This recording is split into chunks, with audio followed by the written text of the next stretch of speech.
So in this video, I want to go over some of the difficulties I'm having and some of the stuff that is already, I should have had some treatments or some acknowledgement on this stuff already.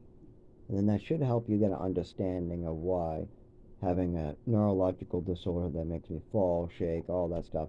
By the way, I'm falling every time I stand up now, and that's a combination of my pre-existing conditions, but also that my kidneys are doing something and my GI is doing something. But we're going to go into some simple stuff that should have been just looked at, but wasn't. And then I'm going to go into why that was. And then at the end, I'm going to go in, this might be a three-parter, I'm going to go into some of the most disrespectful, inappropriate behaviors I've run into, mostly with family members, but I've seen it at other places before too. So first, we're going to go over the stuff that the doctor should be looking at. Last year, my testicles were filling with blood. There was like a reddish dark spot, looked kind of like a early bruise or a very light bruise, and that went away right away, but that was on the GI, two left from the belly button. But as that bruise color went away inside, where it was barely noticeable. It was like a yellow, pinkish. I don't even know how to describe it because it was so like looked almost more like a rash with a yellow tint. So I'm not sure what the hell that was, and it only stayed for a little bit of time. So maybe it's discolored skin. I don't know. That's not what concerns me. That's not what the doctors need to worry about. What they need to worry about is that they can see that there's blood filling up in my testicles. That's the problem. Last year, my GI, two lefts from the belly button, started hurting. Started feeling this cool feeling. And then a couple days later, my testicles started turning black, blue, purple, all these colors, and then swelling up. So I went to the doctors trying to get an appointment. First of all, my primary care was busy and couldn't see me, and so he didn't want to see it. Well, that's a problem. I need doctors to believe me with this stuff, and if you're not going to use your eyeballs, then we got a problem. Because I can take pictures all day long, but then you guys tell me, well, those pictures could be fake. And that's the same shit I get from my family. I'll get all this recorded on paper, pictures, videos, but that doesn't matter. People can see my suffering. 25 years of it, you can't hide it. I have to try to hide it at work, and I can't. There's no hiding a disability. It just doesn't happen. It's obvious. It's obvious to everybody, except for the people who might be responsible for it. And isn't that kind of funny? That the people that might get some responsibility in this are the only people that can't see it.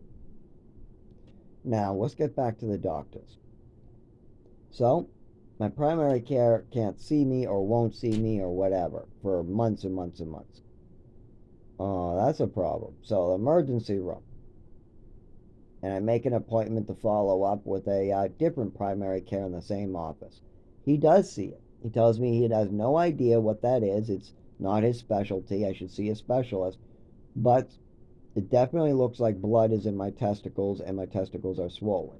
That much he knows. But the paperwork on it I never received. The information from that primary care didn't seem to get transferred to other primary cares, and I received very little help for any of these issues.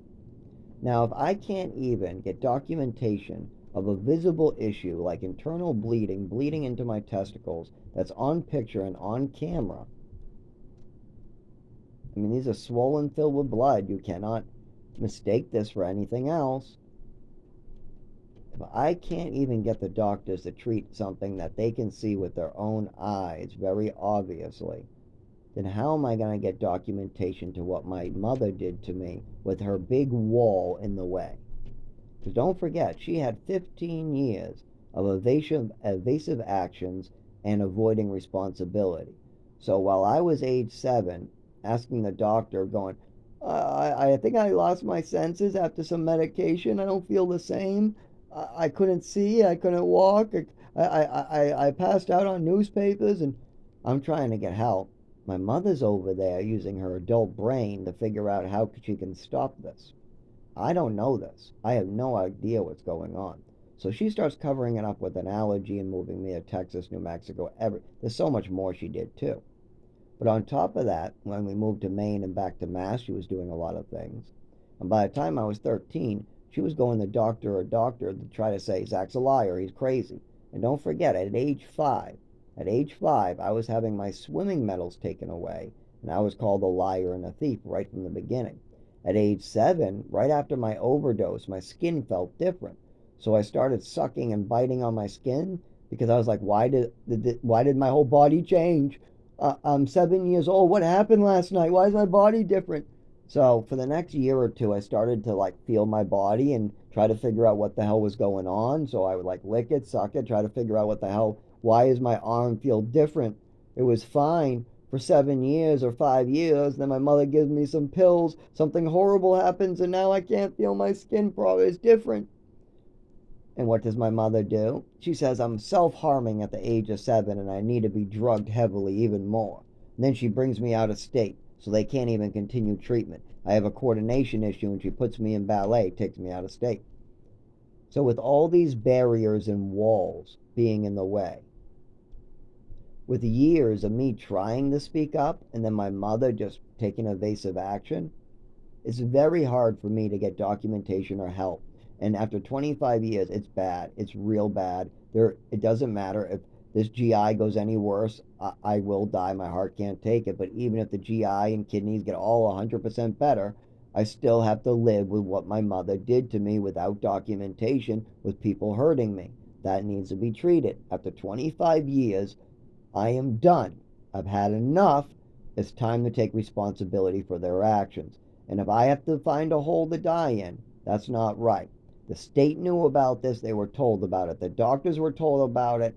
A bunch of people were told about it, and I was dragged out of state. And don't forget, this wasn't my biological mother. The state of Massachusetts made the decision to take me out of my home and put me with this family.